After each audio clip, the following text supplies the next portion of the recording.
If you have a cell phone, you don't mind using it, go ahead and call your legislator and tell them that you're on. Hi, my name is Lynn Thompson, and I am currently on a bus with other people, and we're on our way to Salem.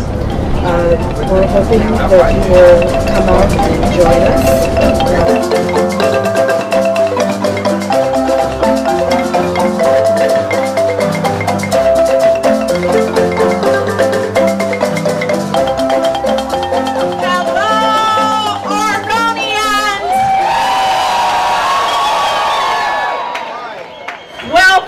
My name is Gail Rasmussen. I'm an education support professional from Eagle Point, Oregon, and I am the president of the Oregon Education Association. On behalf of the tens of thousands of members of the OEA, SEIU Local 503, R Oregon, AFT Oregon, the Oregon School Employees Association, Oregon AFSCME, the Oregon AFL-CIO, the Oregon League of Conservation Voters, Basic Rights Oregon, the Urban League, and the Oregon PTA. Welcome to the state capitol.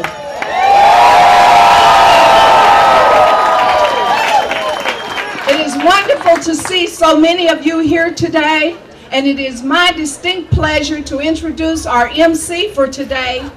Help me welcome Mr. Carl Wolfson, the morning show host of KPOJ. Carl, come on up. Let's hear it for democracy. Transformation of wealth from working men and women, from us, to the top 1% in the history of the world. This was accomplished over the past 35 years, mainly by 3 lies, repeated again and again. The lie that said to Americans, if you cut taxes on the wealthy, it will trickle down to the rest of us. It was a lie. The lie that unions don't really represent the interests of working Americans, that was a lie. And the lie that regulations, including common sense regulations, attack freedom, that was a lie. As a result, today in the United States of America, the top 1% of Americans own 40% of this nation's wealth. The top 1% of Americans own half of the country's stocks, bonds, and mutual funds. The top 1% of Americans are now taking more of this country's income than at any time since the 1920s. Now, we have seen in our day wars rage in Afghanistan and Iraq that are unpaid for, while millionaires and billionaires get their tax cuts. We have seen union busting in this country become a $trillion industry. We have seen common sense regulations of Wall Street that Franklin Roosevelt put into effect in 1933, which said banks should be banks, investment houses should be investment houses. If you want to gamble, do it with your own money, not the people's money. This casino that opened on Wall Street dragged our economy and the world's economy over the cliff. But now who is paying the price? Just so you know, on the last day that George Bush was president of the United States, the Dow was at 7,949. If you've seen the Dow today, it is just under 13,000. Last year, the Fortune 500, their profits soared 81%. U.S. corporations are sitting on $2.5 trillion in cash reserves. Corporations that complain about paying a 35% corporate tax rate are, because of tax havens, paying effectively only 18%. Companies such as General Electric can make as much as $14.2 billion in profit and pay zero in corporate income taxes to the federal government. And I can quote Bill Moyers, who said last month, the system isn't broken, it's fixed. Well, we're here to unfix the system, ladies and gentlemen.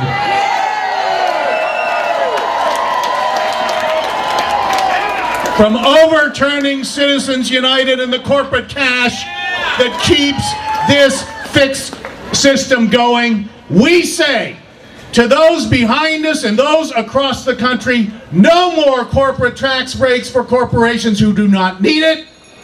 No more corporate tax credits. No more loopholes. And if we do not adequately fund education in this state, then shame on all of us.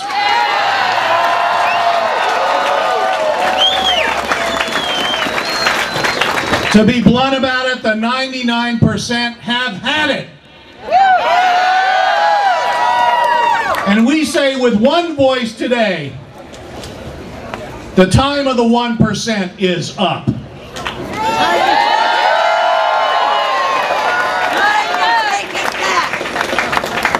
If we believe in the ideals of this country, we believe in fairness, a true democracy, a fair chance for all, not just the 1% in this country. That is what this rally is about. Parents and teachers, we hope that the funding pendulum swings back and lawmakers recognize that music, art, and PE shouldn't be considered expendable electives that have to be funded via fundraisers.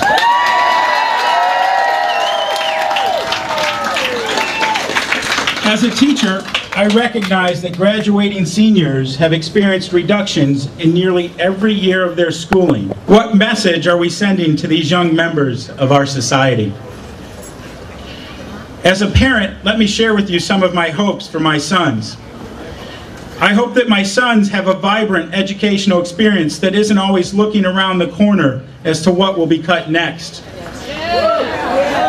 I hope that my sons won't experience a test-crazy culture that seems to only value easily measured criteria while sacrificing the very things that make learning exciting and individualized.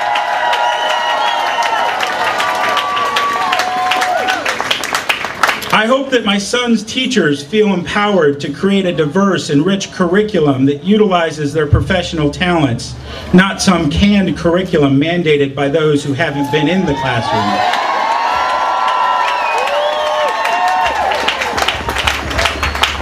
I hope that my sons are able to learn a foreign language, paint, draw, create, as part of their regular curriculum. As a teacher and parent, I feel strongly that schools and communities need to be empowered to help students in ways that they see fit. Principals should not have to constrict curriculum offerings and fear punitive consequences based on standardized test results. The bottom line is this: kids need to experience challenge and success in a variety of ways and not feel judged on a number from a state-mandated test. Strong public schools must be able to offer these opportunities to all kids.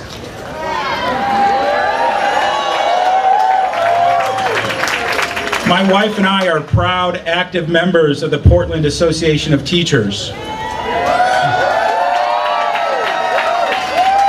I recognize that the sustained efforts of many have provided a middle-class standard of living for my family. I hope that our elected officials recognize that the experts in the classroom need to have a seat at the decision-making table. As teachers, we see firsthand that not all students are prepared for school equally. Families that struggle to make it each month face challenges that impact students. As teachers, we know that learning doesn't start and end with the school day, and because of this, we need to continue to find ways to help level the educational playing field. And I want to mention that this rally is not about Democrats or Republicans and independents, it's about Oregonians, ladies and gentlemen. Because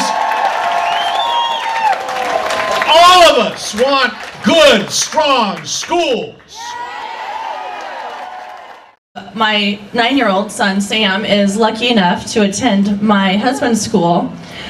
But like every other third grader in Prineville, he has missed out on over a month of school because of budget cuts and shortened academic years.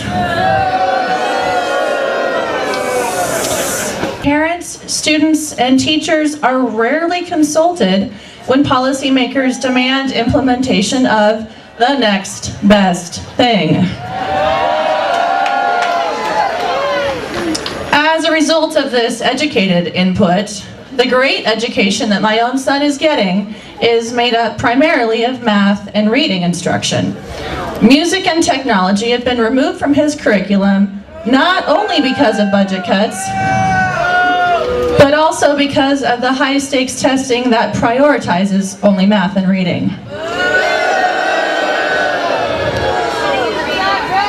Curriculum choices have been dictated to elementary school teachers to the point that they have less than 45 minutes per day to teach social studies, science, music, and art combined. Teachers and students are racing to catch up with a constantly accelerating set of performance standards. Standardized testing has pushed 10-year-olds to learn the surface area of a triangular prism, but has also pushed music and art to the periphery because it can't be measured or quantified. The only real winners in this scenario seem to be the companies responsible for developing the ever-growing numbers of standardized tests.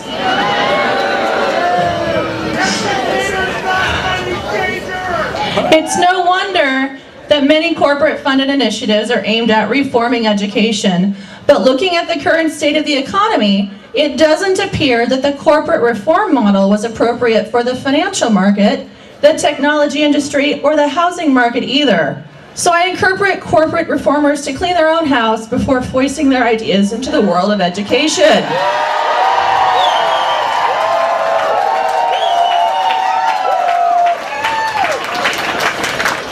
Teachers are on the front lines of education every day. We became educators because we care deeply about our children's futures, and we are committed to the success of every child.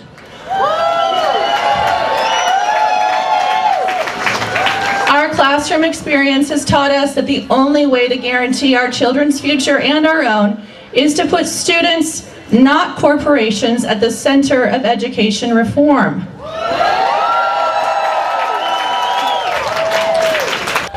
We ask the governors and legislators and policymakers to open their doors wider, to listen to parents and educators, and to invite those of us who work with children every day to participate in those important conversations.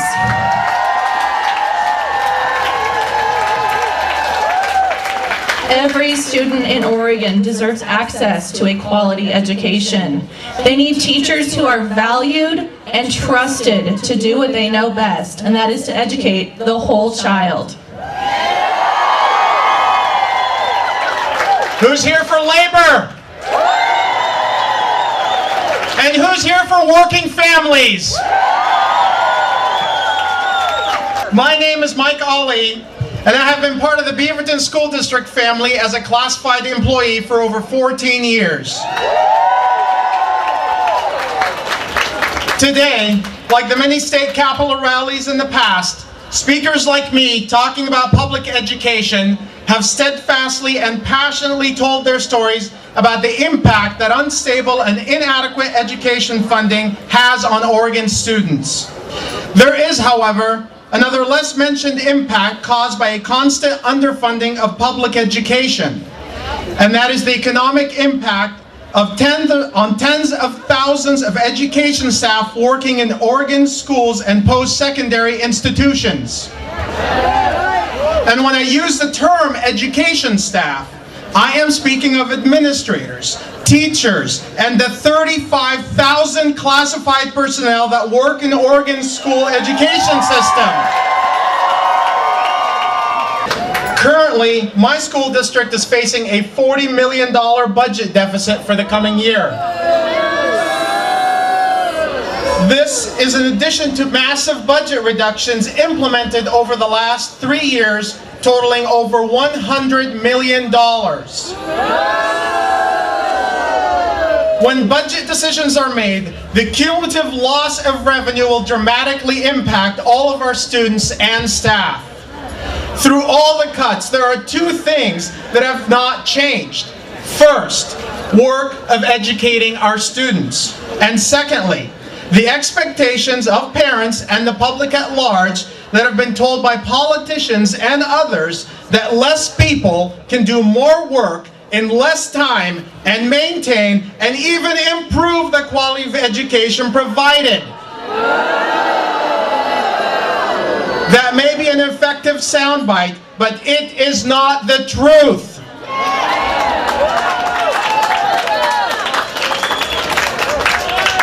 For the staff in the Beaverton School District, the loss of revenue has resulted in furlough days, staff cuts, and work hour reductions. The economic impact on educational staff statewide is same or worse as it is in Beaverton. The stories that I have heard and read are alarming. Over 4,000 positions eliminated, wage stagnation and reductions, reduced benefits, furlough days, reduction in hours of work, permanent reduction in work days, vacant positions left unfilled, and no sign that things are going to get any better. All this adds up to less dollars in the pockets of working families. What does all that mean? It means that those still working are overworked, underpaid, and battling to keep their morale and spirits high. It means that for many in education staff that have been laid off, and even those still working, that their dream, their American dream for themselves and their families has disappeared or is slipping away. It means that economies of our large and small communities are not as vibrant as they could be. It means that many education staff and their families are becoming just another statistic in the number counting of a diminishing middle class in our country. But many, like me, are still on the job.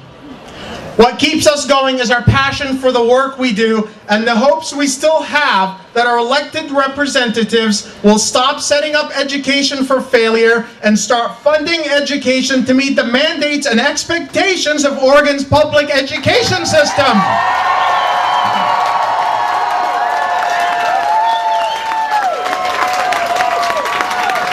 Those of us working in education do our best for Oregon students.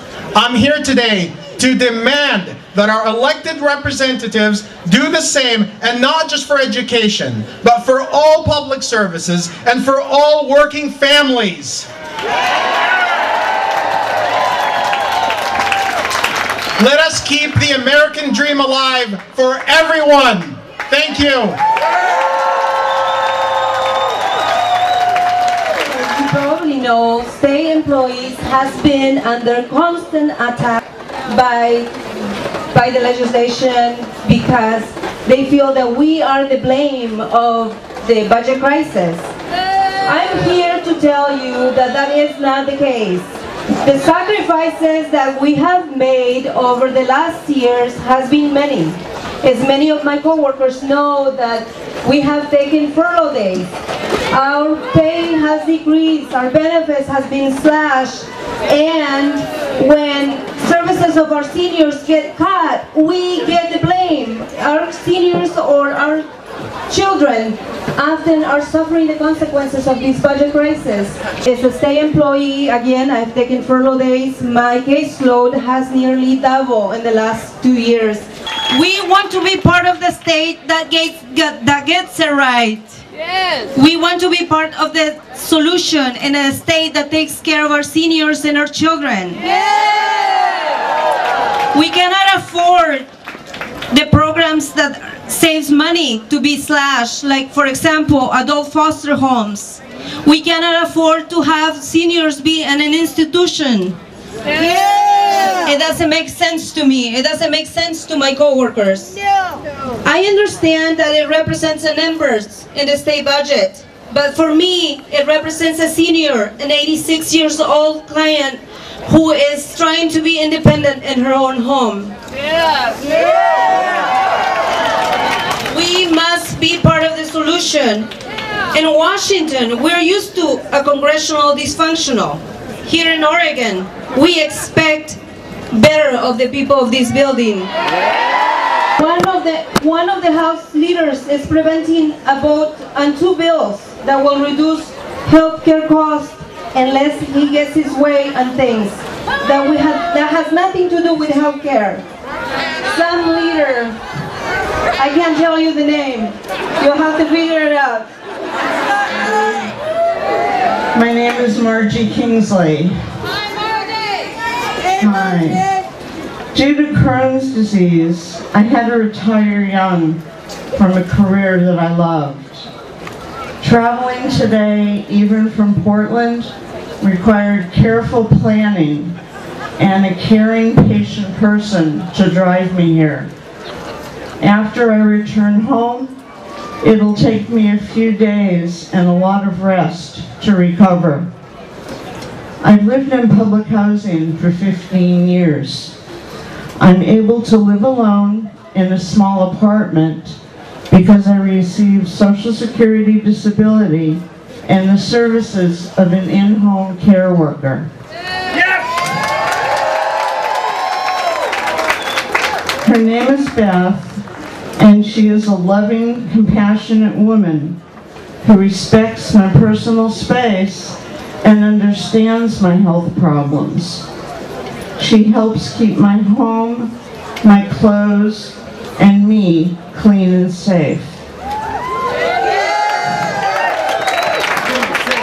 I need her assistance with personal care as well as food preparation, food shopping, and almost all housekeeping chores. For me, doing these things is extremely difficult. Leaves me out of breath, in pain, and sweating as if I'd run a marathon. And now, with 5% of my hours already cut, and possibly more cuts to come, no more cuts. Because Beth and I are trying to figure out, where do we cut back? What chores do we have her not do? My rent is subsidized by both the state of Oregon and the federal government. If more budget cuts than are now proposed passed, and I had to live in a facility because I lost my in-home care, it would also be subsidized, but it would be at a lot higher rate. You know, it doesn't make sense to put me in a facility where it could cost $5,000 a month or more. And, you know, that's also subsidized, so it costs the state and the government more. You know, if I was your sister, your wife, your mother, would you want me living in a facility? You'd want me safe in my own home. If I were to lose my home care, I would lose my independence. I'd lose my privacy. I'd lose my dignity. And I'd be exposed to many things that would make me sick. It's shameful that anyone would want to take away what little I have in an attempt to balance the budget. Thank you.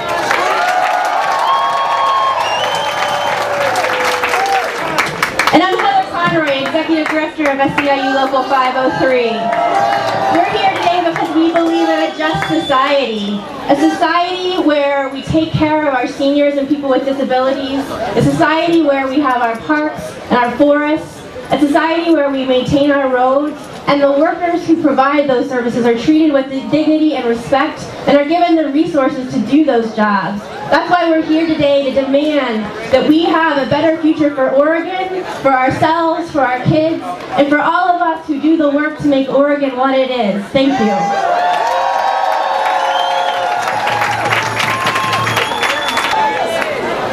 As a business leader, I feel strongly the worst thing our legislators could do right now is to make deep cuts to K-12 funding, public universities, and the infrastructure that families and businesses both need to thrive. If we want to improve the economic health of this country, we need to get our legislators to invest in programs that will let us increase funding for K-12 schools and improve our universities. What we definitely don't need is more tax cuts and loopholes for wealthy corporations and individuals. At the beginning of this year, a tax cut for wealthy Oregonians went into effect. This tax cut is now in effect. It will cut about $118 million from the funding for this year, and over the next 3 years it will cut about $350 million out of what could have been spent on K-12, public universities, and our infrastructure. Business owners don't need more tax cuts and more loopholes. Instead, what we need is good public schools, a well-educated workforce, and infrastructure that can help us draw new businesses to Oregon and help the businesses that are here thrive. Thank you.